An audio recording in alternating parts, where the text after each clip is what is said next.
Hey guys, and welcome back to another episode of Food School Smarter, Stronger, Leaner podcast on a mission to inspire a world where food makes us better. Guys, today is Monday. It's new week, new beginning. Time to recommit to new and better habits. If not on Monday, then when?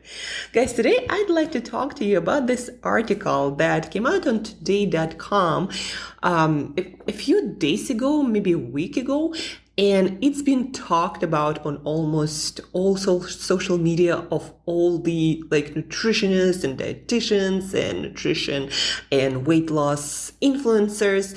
So the name of the article, by the way, I'm going to link it in the show notes. The calories in, calories out concept is tragically flawed, new research suggests.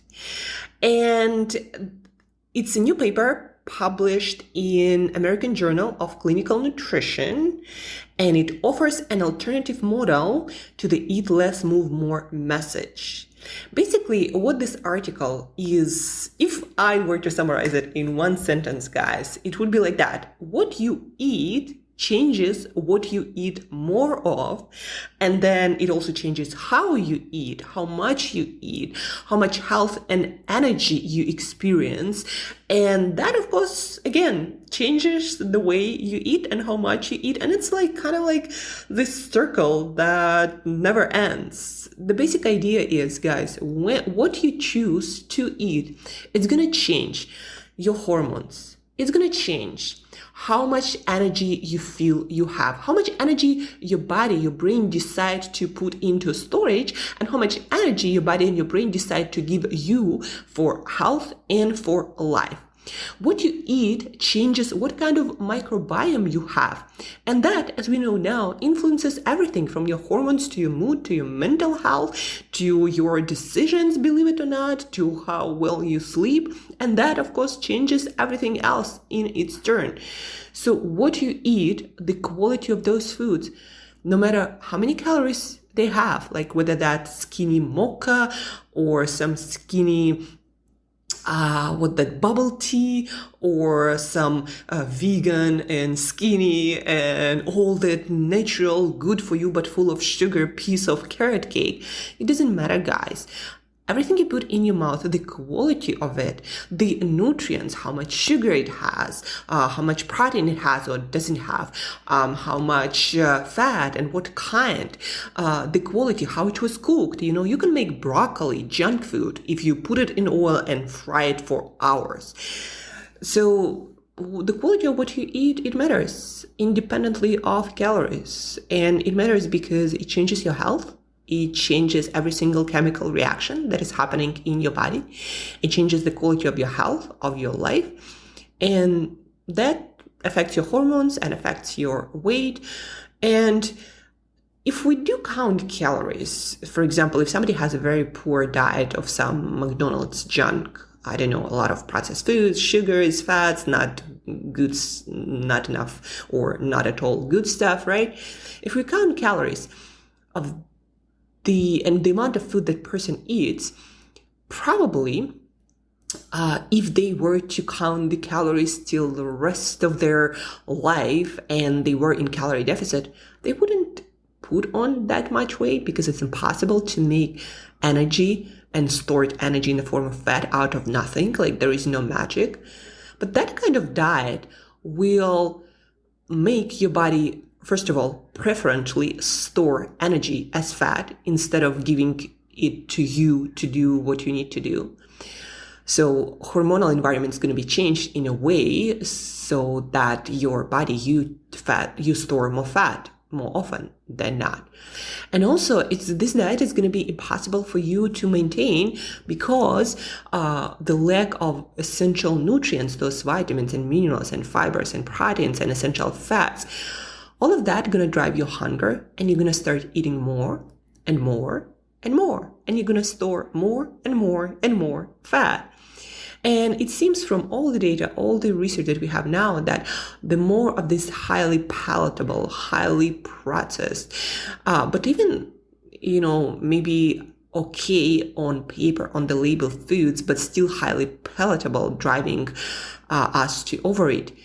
So all of these foods they really change the way we act around food, the way how active we are, the quality of our health. And again, all of that drives and changes our behavior, and that in turn changes how much fat we carry. So calories in, calories out, it still matters. Like if you eat every day a whole kilogram, a couple of pounds of cashew nuts or almonds, or choose your favorite, healthy food that is totally good for you. But if you eat a lot of it every single day, yeah, it's going to be almost impossible for you to lose any weight, and you'll probably put on weight, even though you'll put on much less weight than if you were to eat the same amount of calories from non-whole, highly processed foods.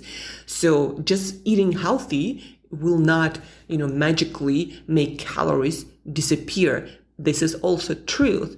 But eating whole foods, eating variety of those whole foods full of fibers, nutrients, proteins, they will stop you from overeating naturally more often than not. A lot of my clients who I work with, when we switch to entirely whole food diet for a while till we're building our habits, before they can introduce anything else comfortably. When we switch to whole food diets only, people tell me, well, I seem to eat so much. I'm literally full of the time and I'm losing weight. And why is that?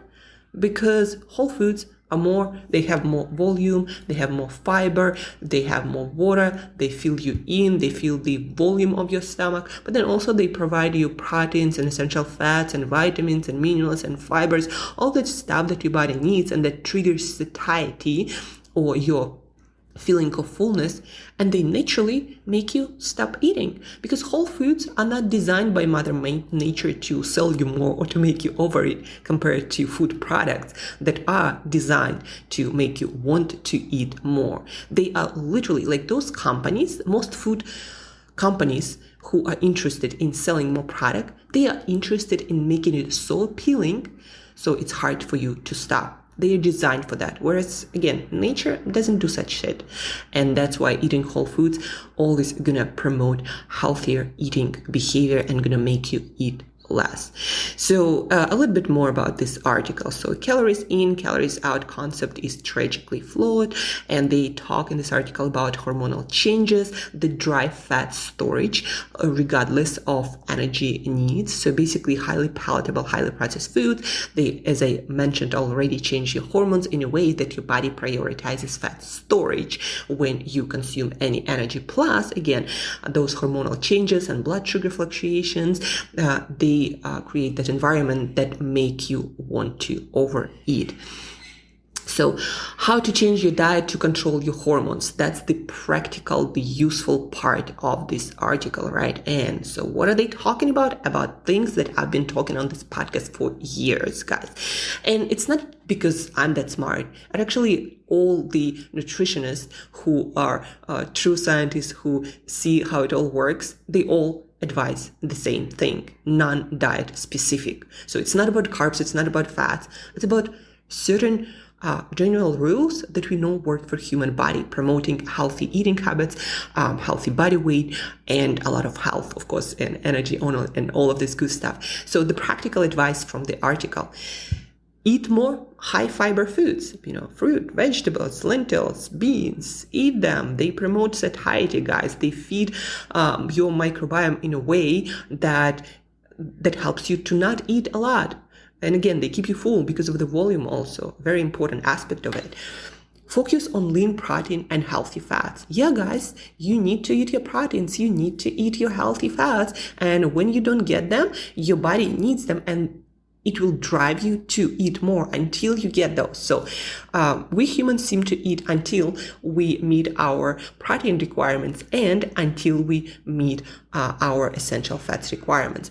And, plant-based people realize that the quality of plant-based protein is different. And I'm not saying plant-based diet is not possible. People do it. It's possible. But more often than not, a lot of people do it in a way that is unsustainable, that doesn't actually provide provide all the kind of protein, the quality of protein that we need. And long term, that's why it becomes unsustainable and you get hungry, low on energy, etc., etc., etc. So protein and fat, yeah, you can get it, from with a little bit of supplementation from plants and from animal foods, but animal proteins, for example, and animal fats, they are more easy to process. They are closer to what we humans need, because what comes from animals is closer to us than by biochemistry. It's closer to our body composition than plants. We are not plants, and that's why animal foods are absorbed and metabolized by our body much better. So anyhow, focus on lean protein and healthy fats, and most of you guys are not eating enough protein, so that's why you are always hungry. Reduce consumption of highly palatable foods. What I've been talking to you about, highly palatable foods. The more of them are in your diet, no matter how many calories they have, the more you're gonna eat, and the harder it's gonna be for you to maintain your ideal body weight, guys. Limit consumption of sugar. Yes, limit consumption of sugar. And it doesn't mean if it's honey, agave, or some other all-natural stuff. Sugar drives overconsumption, and that makes it super difficult to maintain ideal body weight. Practice mindful eating. Eat slowly. Eat undistracted. Chew your food. Actually notice your food when you eat. Smell it. Chew it. Look at it instead of looking at your phone or your email. It matters, guys, for your satiety and to help you to not overeat naturally, and also for absorption of nutrients. Because when you eat and when you pay attention to your food, your brain actually also registers the possible composition of that food, and satiety will come much faster, especially if you chew your food properly than if you just inhale it. Obviously, eating whole foods helps you to eat slower already, because you can't really melt it in your mouth like, a piece of chicken or fish or steak. You need to chew it. Otherwise, it's going to be very uncomfortable eating it. So whole foods promote mindful eating, but still pay attention to that. And when you eat, just eat. And get better sleep. Sleep influences our hunger hormones a lot. When we underslept, we eat on average 300-600 calories more, because our ghrelin, the hormone that makes us hungry, it goes up. Leptin, hormone that usually makes us feel full, it goes down, and we are hungrier than usual. And if you had a night of bad sleep or you didn't sleep, you probably know that you do seem to be hungry all the freaking time, because sleep does affect our hunger hormones and our satiety, and also, it affects so many hormonal things and the inflammation markers and, our irritability and not being able to resist temptations and not being able to make better decisions, because our brain didn't have enough time to clean up all the garbage. And now, anyhow, sleep affects everything, guys. And so when we are underslept, and a lot of people chronically underslept, if you are not sleeping 7 to 9 hours actually is recommended on a regular basis on a normal schedule that is suited for your biology, then guys, you're gonna end up creating this hormonal environment that makes you overeat, store fat, and in general gonna influence your health and well-being in so many negative ways. So the link to this article, the calories in, calories out concept is tragically flawed, is in the show notes. So check it out. A lot of as you see, a lot of practical stuff, also explanations about why calories are not all that important when we take them out of the context of the foods that deliver those calories. So look through the article and start making better choices. That's the motivation for today, guys. It's Motivation Monday. It's time to finally start caring about what's on your plate. Because what's on your plate, what you choose to put on your plate, it's going to affect absolutely freaking everything else that you are, and that's what you're gonna do in this life. If you don't believe me, change it for 30 days, go whole foods only, and see how your life and your feeling of life, like how your life feels, how it's all gonna be utterly and totally transformed. 100% guarantee. And that's it for today, guys. Thank you for tuning in this Monday. Thank you for listening. Read this article, and till next time, as usual, eat better daily.